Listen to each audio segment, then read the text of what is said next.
You were supposed to be successful by now. You were the smart kid, the one who aced every test without trying, the one teachers praised and classmates came to for answers. Everyone said you were going places. So why are you here, watching people you once outperformed build careers and lives that somehow passed you by? On paper, you are capable, intelligent, but in reality, you feel like you are watching your own existence through a window, while everyone else is outside actually living. Here is what nobody told you. A 40-year study tracking gifted children found that over 60% felt deeply unfulfilled as adults, despite their early promise. Your intelligence was never your superpower. It was a trap, a cage your 7-year-old brain built without knowing it would imprison your 30-year-old self. In this video, I will show you how being the smart kid rewired your brain in ways that now sabotage your adult life, why the trait everyone celebrated became your greatest obstacle, and how to finally break free from this invisible prison.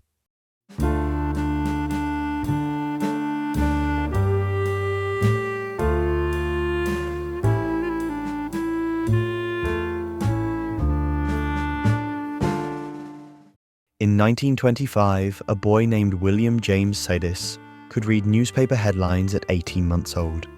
By 3, he had taught himself Latin. By 5, he spoke 8 languages fluently and wrote papers on human anatomy that left university professors speechless. Experts estimated his IQ somewhere between 250 and 300, the highest ever recorded in human history. At 9 years old, he passed the entrance exam for one of America's most elite universities. The media called him the Wonder Child. Scientists studied him like a specimen. His father paraded him across the country as living proof that genius could be manufactured through the right education.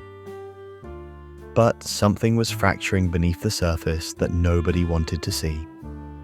William was bullied relentlessly by students who resented sharing their campus with a child. In interviews, he confessed that his only wish was to live in complete isolation from other human beings. At his graduation ceremony, he announced publicly that he would never marry because the very idea of intimacy disgusted him. The adult William became everything his childhood had never predicted. He deliberately destroyed his own reputation. He took menial jobs for pennies, collected strange objects obsessively, and wrote under fake names about meaningless topics. Whenever an employer discovered who he really was, he would quit immediately and disappear. He was arrested at a political rally, briefly committed to a mental institution, and spent his final decades hiding in cheap boarding houses, running from anyone who might recognize the child prodigy he once was.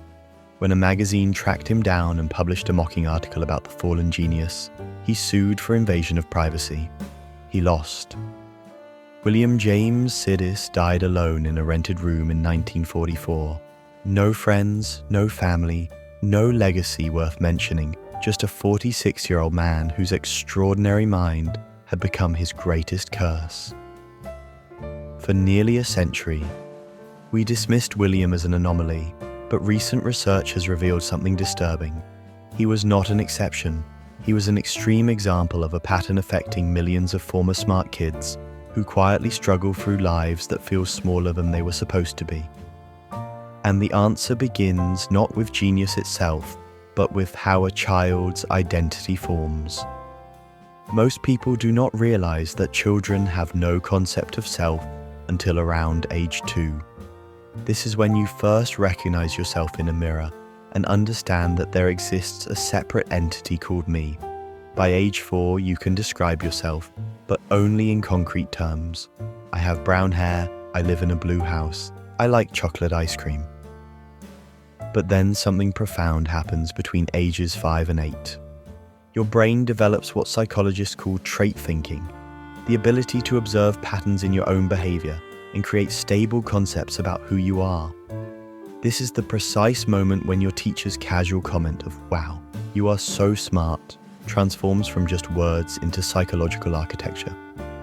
Your developing brain literally constructs neural pathways around this concept.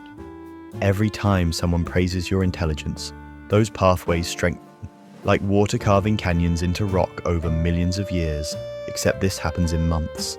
By the time you reach middle school, I am smart has become the foundation of your entire identity.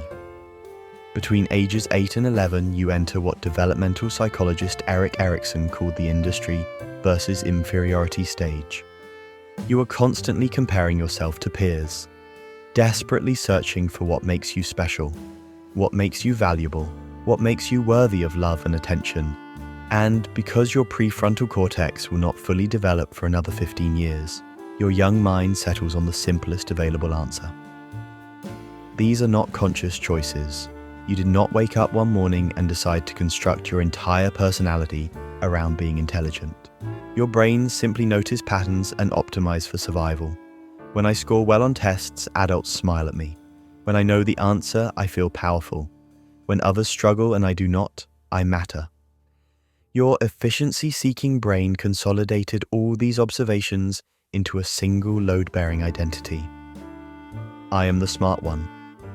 And here is where the tragedy truly begins.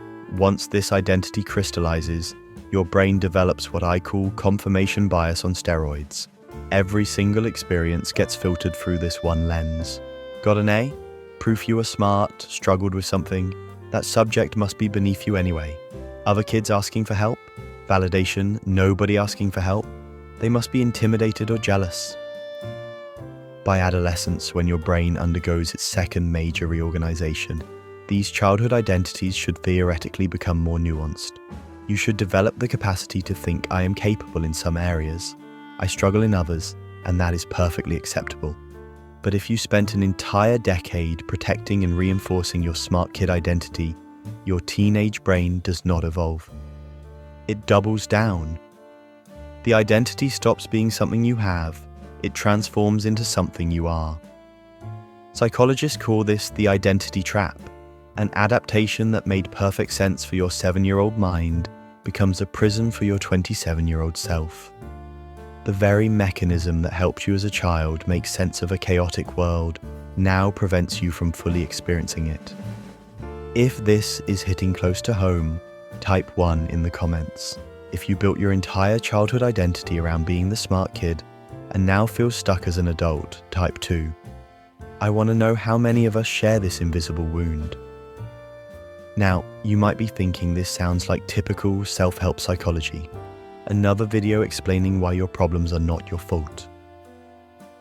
But what I am about to share fundamentally changed how researchers understand human potential, and it explains exactly why you feel so stuck. Here is the problem nobody explained when you were collecting gold stars and perfect scores. While you were carefully curating experiences to protect your smart identity, everyone else was learning something far more valuable. They were learning how to try at something, fail spectacularly, work harder, and keep going anyway. They were developing the most fundamental skill of human existence: how to struggle well. Stanford psychologist Carol Dweck spent decades researching this exact phenomenon. She discovered that children praised for being smart develop what she calls a fixed mindset. They believe intelligence is a permanent trait, something you either possess or you do not. Children praised for their effort, on the other hand, develop a growth mindset. They believe abilities can be cultivated through dedication and practice. The difference in life outcomes is staggering. When fixed mindset children encounter difficulty, they give up faster. They avoid challenges. They interpret failure as proof of fundamental inadequacy. When growth mindset children face identical obstacles, they persist longer. They embrace challenges. They view failure as valuable feedback rather than identity-threatening catastrophe. Same children, same intelligence, completely different trajectories.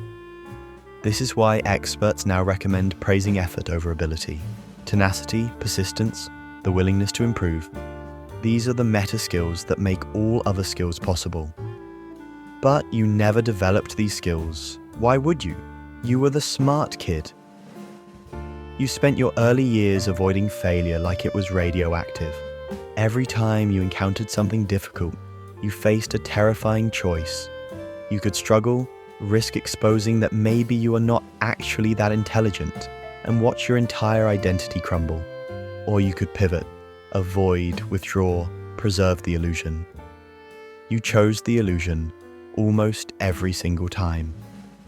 And here is the brutal reality that nobody wants to acknowledge. Unless you are a once-in-a-generation genius, and I'm genuinely sorry, but statistically you are not, at some point during your development you hit a wall. You reached a level where success required something you had never practiced. Failure, embarrassment, tenacity, persistence through discomfort. But unlike your peers who had been building these muscles for years, you had spent your entire adolescence avoiding the very experiences necessary to develop them. So what did you do? You focused obsessively on the handful of things you were already good at. You specialized, you narrowed, you retreated into your shrinking comfort zone and convinced yourself you were being strategic. Here is what makes this even more painful. Those things you mastered as a child, they barely matter in adult life. That history test you dominated, that chemistry quiz you finished in half the time, that essay your teacher read aloud to the entire class. When you are an adult trying to navigate a career, build meaningful relationships, and solve problems that actually matter, nobody cares about any of it.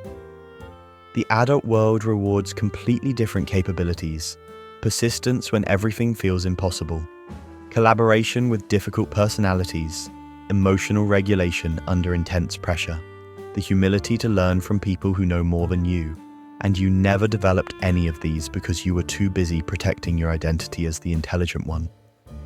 This brings us to something I call the perfectionism prison. Smart kids often become adults paralyzed by perfectionism, not because they genuinely love excellence, but because imperfection threatens their core identity. If I am not perfect, then I'm not smart. If I am not smart, then who am I? The terror of that question keeps them frozen, unable to start projects, unable to finish them, unable to put anything into the world that might be judged as less than brilliant. But here is the paradox that nobody ever mentions, and this might be the most important thing I say in this entire video. That same hyper-awareness that exhausts you, it is also the reason you notice patterns that others miss completely. That perfectionism that paralyzes you, it comes from a mind capable of extraordinary precision and depth.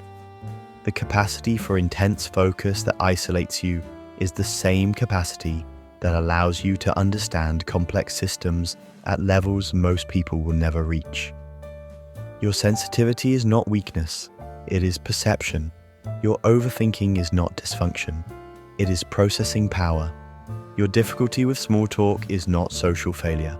It is a mind built for depth struggling in a world obsessed with surface. The neural wiring that built your prison also gave you tools that most human beings will never possess. The problem was never your intelligence. The problem was learning to use it only for self-protection instead of growth, only for avoidance instead of creation, only for proving yourself instead of improving yourself. You are not broken. You are powerful in ways you were never taught to recognize. But there is another trap waiting, and it might be even more dangerous than the first. Smart kids frequently grow up feeling profoundly alone, not because others are too simple to understand them, though that is the story they tell themselves. The real reason is darker. They never learned to be vulnerable. They never learned to admit weakness. They never allowed relationships to become more than surface level. Performances where they could maintain control. Consider the case of Bobby Fischer, one of the most brilliant chess players of the 20th century. He became a grandmaster at 15. By 30, he had defeated the world's greatest minds and claimed the highest title in his field.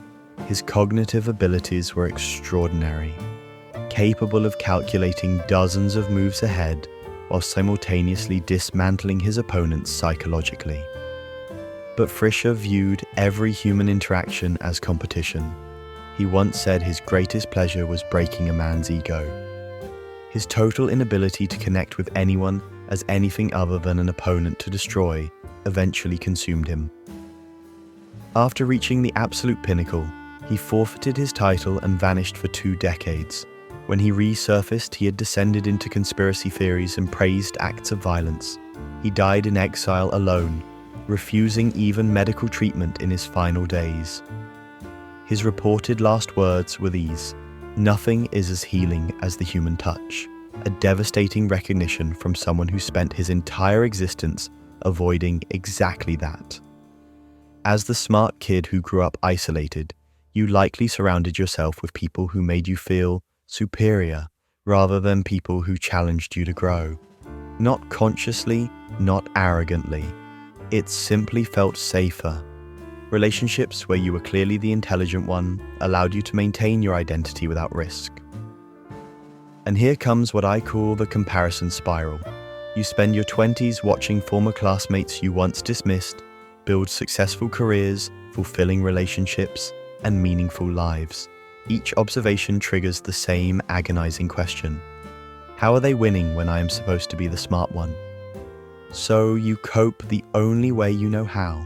You intellectualize. You study psychology to understand social dynamics instead of actually participating in them. You read books about connection instead of risking real conversations. You build elaborate theories explaining why the world is unfair to people like you. And then come the rationalizations. Nobody understands you because you are too deep for them.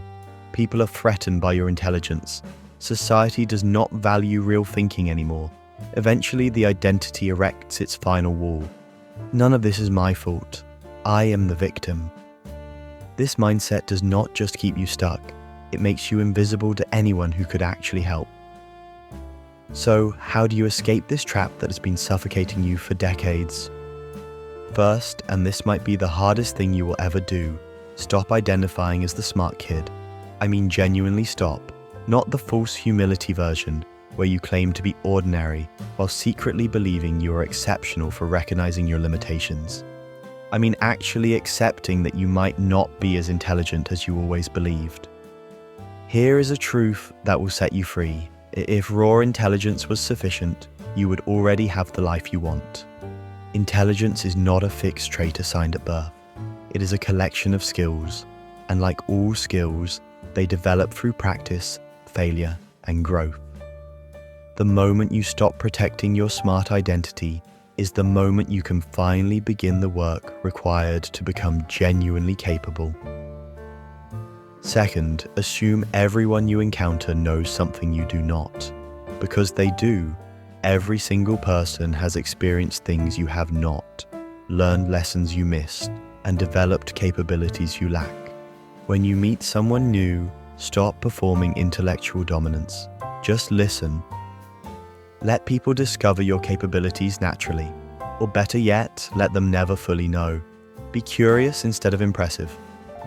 Third, embrace discomfort and imperfection, not as a philosophy you read about, as something you actually do. Sign up for that painting class even though you cannot draw. Go to that dance lesson knowing you will step on someone's foot. Write that first draft without editing a single sentence. Cook that recipe and let it taste terrible. The point is not to become good at these things. The point is to prove to your nervous system that you can be bad at something and still survive. That nobody will abandon you because you made an ugly painting. That your worth as a human being does not depend on being impressive all the time. Every time you fail publicly and survive, you rewire your brain. You teach it that failure is not death, that embarrassment is not exile, that being average at something does not erase your value. Here is what nobody told you when you were young. Being average at most things is not failure. It is called being human. It means you can try without crushing expectations. You can explore without terror of falling from your pedestal. You can be curious without needing to be an expert. The people succeeding around you are not smarter. They are willing to look foolish, willing to ask obvious questions, willing to fall on their faces and get back up and do it all again. Your intelligence was never the problem. The problem was building a prison around it and then refusing to leave because the cell felt like the only safe place in the world. You spent years believing you were watching life through a window, but that window was never really there. It was just your own reflection, staring back, waiting for you to finally step through. You are not broken, you are not defective. You are someone who learned to survive by being smart, and now needs to discover that surviving was never the same as living. The smart kid inside you did the best they could with what they understood. Now it is time to thank that child for protecting you. And gently show them they do not need to carry this weight anymore. You were never meant to be the smartest person in the room. You were meant to be someone who keeps growing, keeps failing, keeps connecting, keeps becoming. And that journey, the messy and imperfect and beautifully human journey, begins the moment you decide that being smart was never the point. Being alive was,